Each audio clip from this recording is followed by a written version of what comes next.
Accused of poisoning his ex-girlfriend on Valentine's Day. Now Joseph Molino says he's on a hunger strike. Valentine's Day.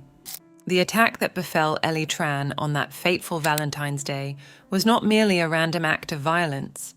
It was the culmination of a meticulously planned campaign of terror orchestrated by her estranged husband, Joseph Marino III. While the assault itself unfolded with terrifying swiftness, captured in chilling detail on surveillance footage, the sinister machinations leading up to it spanned a timeline fraught with fear, manipulation, and ultimately, tragedy. Ellie Tran's journey to Virginia Beach was a testament to the resilience of the human spirit. Born in the bustling streets of Vietnam, she dared to dream of a better life and embarked on a journey across oceans and continents in pursuit of that dream. Settling in North Carolina before eventually finding her way to Virginia Beach, Ellie built a life for herself, defined by hard work, dedication, and an unwavering commitment to her family.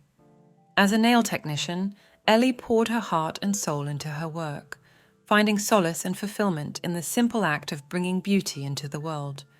But it was her role as a mother to her 2-year-old daughter, Jolie, that truly defined her.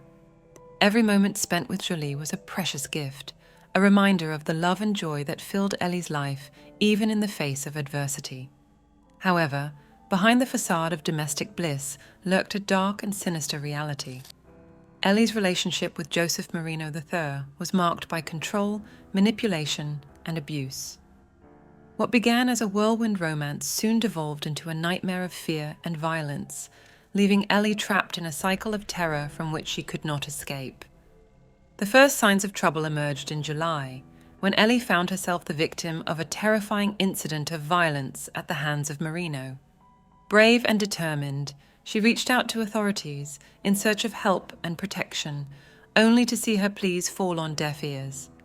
The charges against Marino were ultimately dismissed, leaving Ellie feeling helpless and alone in the face of the looming threat. But the worst was yet to come.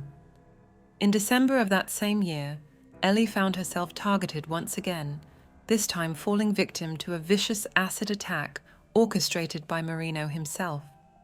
The attack left her scarred physically and emotionally, a haunting reminder of the danger that lurked just beneath the surface of her seemingly idyllic life.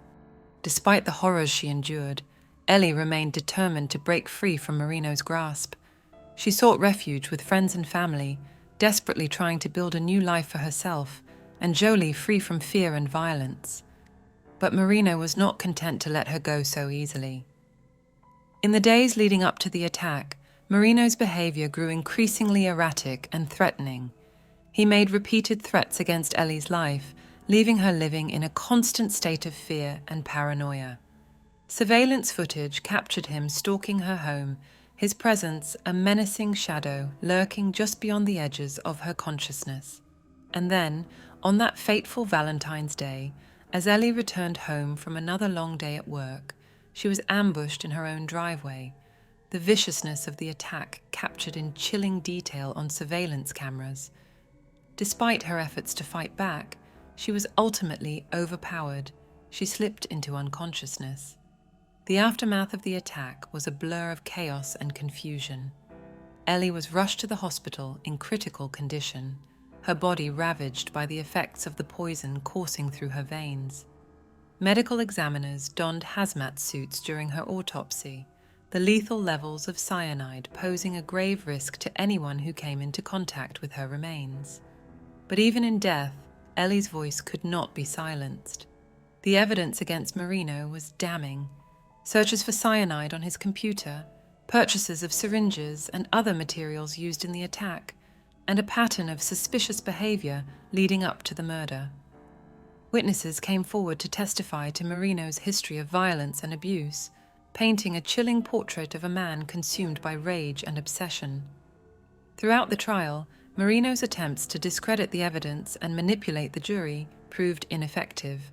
His hunger strike and courtroom theatrics were no match for the overwhelming weight of the evidence against him. In the end, he was found guilty of first-degree murder, sentenced to spend the rest of his life behind bars. But while justice may have been served in the eyes of the law, the The scars left behind by Ellie's death ran deep. Her parents fought bitterly for custody of Jolie, determined to provide her with the love and stability she so desperately needed in the wake of her mother's tragic death.